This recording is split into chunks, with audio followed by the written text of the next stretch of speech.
Ahoj klíčky, jak víte, tak jsem dělal ten příspěvek, jakou posledečku se vám dát. A hodně lidí se hlasovali na Kinamol.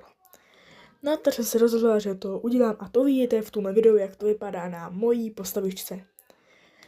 Tady máme třeba nějaký komentář, když jste psali, bude ti to rozhovor slušet. Já si taky myslím, že mi to bude slušet, protože mám modrý oči. Jestli víte, co to je to tahle ta věc. Nebo je spíše plišák.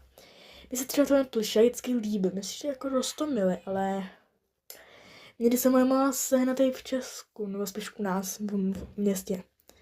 Tady máme třeba už paňáčka a tady to bude oblíkace.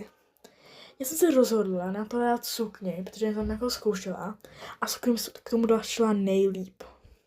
Samozřejmě rovnou se omlouvám, že tady se mluvím jak debil, nebo prostě tak. A taky to jdeme za můj hlas, no. Mně se třeba líbí tohle mikina, jo. Je to, že se to roztomilý.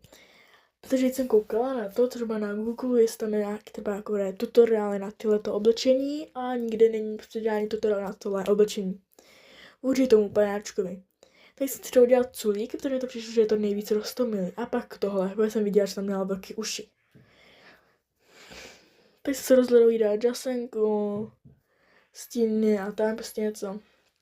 A tohle je výsledek. Napište do komentářích, co si o tom myslíte a jak to vypadá. A můžete napsat do komentářích, jestli chcete nějakou jinou postavu, třeba tady z těch prostě paňáčků. Kuromy jsem už dělala, ale mám bych to udělat znova, protože tam to se moc nepovede. Tak ahoj.